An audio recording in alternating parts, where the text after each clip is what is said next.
जय हिंद साथियों। RRB NTPC 2025 का आज एग्जाम हुआ 18 अगस्त फर्स्ट शिफ्ट में। दोस्तों आज की जो परीक्षा हुई इसमें बहुत सारे बदलाव हुए। इस बदलाव को लेकर ही आज की वीडियो हम चर्चा करने वाले हैं। वो कौन कौन से टॉपिक हैं जिनसे सवाल पूछे जा रहे हैं, कौन कौन से टॉपिक नए ऐड हुए हैं और आपके कौन से सब्जेक्ट में ये मेजर बदलाव देखने को मिले हैं। तो सारी बातें हम आज की वीडियो में चर्चा करेंगे। तो सबसे पहले हम बात करते हैं कि सब्जेक्ट में। तो सबसे पहले हम बात करें रीजनिंग का। देखो यार, रीजनिंग में अभी भी जो लेवल है वो आपका सेम ही है, कुछ खास बदलाव नहीं हुआ है। लगभग आपके हर एक बच्चा 30 में आपके 29-30 अटेम्प्ट कर ले जा रहे हैं।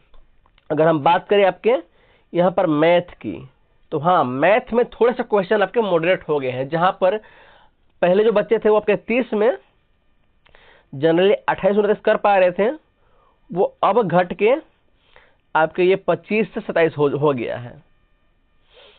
ऐसा बच्चों ने बताया है कि कुछ क्वेश्चंस आपके थोड़ा सा मॉडरेट और लेंथी आने लगे हैं, थोड़ा सा कैलकुलेटिव भी बढ़ गया है। तो अब आपको थोड़ा सा कैलकुलेशन पर भी फोकस करना है। साथ में जो क्वेश्चन लैंग्वेज है वो थोड़ी सी टफ है, ट्रिकी आ रही है, तो आपको मैथ पर ध्यान देना है। अगर बात करें जीके जीएस की, तो जीके जीएस में काफी डीप क्वेश्चन पूछ रहा है। अगर आप डायरेक्ट टू द पॉइंट चाहोगे तो आपको टू द पॉइंट क्वेश्चन नहीं मिल रहा, थोड़े से डीप पूछ जा रहे हैं। और साथ में जो करंट अफेयर है ये आपके अभी रिसेंट के ही पूछे जा रहे हैं। आपके मई से हो गए, अप्रैल और मई से ही मैक्सिमम क्वेश्चन आज देखने को मिले हैं। तो बात करें कि कौन कौन से टॉपिक से आपको क्वेश्चन मिले हैं। तो देखो यार, सबसे पहले संविधान संशोधन। हमेशा पहले भी और अभी भी इससे आपका एक या दो क्वेश्चन आपके देखने को मिल ही रहे थे और अभी भी मिल रहा है। आर्टिकल से भी आपको 2 सवाल मिला है आज भी। नियुक्ति से आपका 1 सवाल है, आपका नए आपके सीजीआई कौन बने हैं, ये सवाल था आपका। मई 2025 में नए सीजीआई कौन बने हैं, ये सवाल था आपका।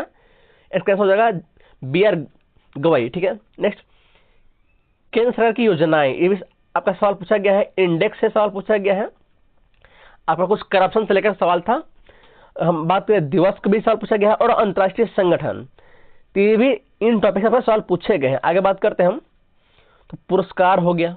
और पुरस्कार में सवाल कैसा पूछा गया है कि किसको भारत रत्न मिला है या पद्म विभूषण किसको मिला है, ये सारी चीजें आपको ऐसे पूछा गया ऑप्शन वाइज। फिर गेम्स हुआ, वायसराय और उनके कार्य से भी एक सवाल बना हुआ है। और कांग्रेस अधिवेशन,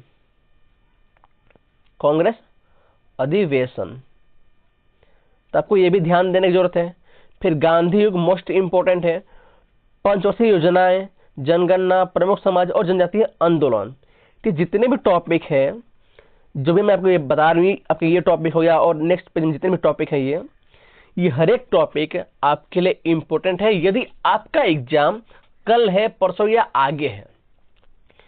क्योंकि देखो यार, ये सवाल, ये टॉपिक ऐसे हैं जो लगातार हर एक शिफ्ट में रिपीट हो रहे हैं। तो अगर आपने इन ही 15 से 20 टॉपिक पर कमांड कर लिया तो इजीली गारंटी आपका पेपर चाहे कैसे भी मॉडरेट आए, टफ आए, आप इजीली 15 से 20 क्वेश्चन आप जीके में इजीली आप सही कर जाओगे। ये चीजें हैं। बाकी लगभग हमने हर एक टॉपिक को आपके 21 मैथन सीरीज में हमने करा रखा है, तो आप वहां से भी इसको आप देख पाएंगे। आपका संविधान संशोधन हो गया, आर्टिकल हुआ, नियुक्ति हुआ, योजनाएं हो गया, इंडेक्स हुआ, दिवस हो गया, अंतर्राष्ट्रीय संगठन हो गया, ये सभी हमने करा रखे हैं।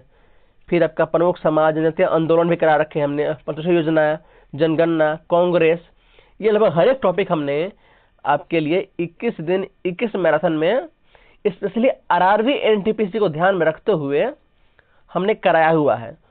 और सवाल आपके इसी में से ही बन रहे हैं। सिंपल बात है यार, आपको कि कंटेंट तो सेम ही रहेगा ना यार, और कंटेंट से 12 सवाल तो बनने वाले हैं नहीं, तो सारा कंटेंट हमने आपके 21 दिन 21 मैराथन सीरीज में करा रखा है। तो अगर आपके अभी लग रहा है कि तैयारी में थोड़ी सी कमी है तो आप उसको फॉलो कर सकते हैं। बाकी करंट अफेयर के लिए हमने करंट अफेयर में आपके नियुक्ति हो गया, योजनाएं हो गया, इंडेक्स हुआ, दिवस हुआ, ये फिर आपका राज्यों के राज्यपाल हो गया, मुख्यमंत्री हुआ, ये जितने भी अपडेटेड हैं ये भी हमने इसी चैनल पर आपको करा रखे हैं। करंट अफेयर का प्लेलिस्ट आपको देखने को मिल जाएगा। साथ में हमने करंट अफेयर के लिए मैराथन भी करा रखा है। तो दोस्तों ये सारी चीजें थी, तो आपको इन पर ध्यान देने की जरूरत है, क्योंकि इन्हीं से आपके सवाल पूछे जा रहे हैं। बाकी जो पेपर का लेवल है वो थोड़ा सा अब, पहले आपका इजी था, वो अब थोड़ा सा मॉडरेट हो गया है। और दोस्तों ये सिंपल सी बात है कि यार जब पेपर कई शिफ्ट में और कई दिनों में होता है, तो शुरू के दिनों में पेपर का लेवल होता है इजी, फिर आपका होता है मॉडरेट, और धीरे धीरे ये थोड़ा सा टफ होने लगता है। तो अगर आपका भी आगे एग्जाम है तो थोड़ा सा आपको इसमें ध्यान देने की जरूरत है, और थोड़ा आपको सतर्क रहने की जरूरत है, क्योंकि अब जो क्वेश्चन आपके सामने आएंगे वो लेंथी होंगे, आपका टाइम बहुत खाएंगे, और साथ में कंफ्यूजन वाले सवाल भी बहुत सारे ऐसे आपको देखने को मिलेंगे इसमें। तो आपको अपने एक्यूरेसी पर भी ध्यान देने की जरूरत है। बाकी मुझे उम्मीद है कि आपने अपनी तैयारी बढ़िया की होगी, और आपको अपने तैयारी पर भरोसा भी होगा, और आपको रखना भी चाहिए। बाकी कुछ भी आपको कुछ भी नया पढ़ना हो, कुछ भी नया सीखना हो, तो आप हमें बतला सकते हैं, हम आपके लिए वो कंटेंट आपको जरूर अपलोड करेंगे। धन्यवाद।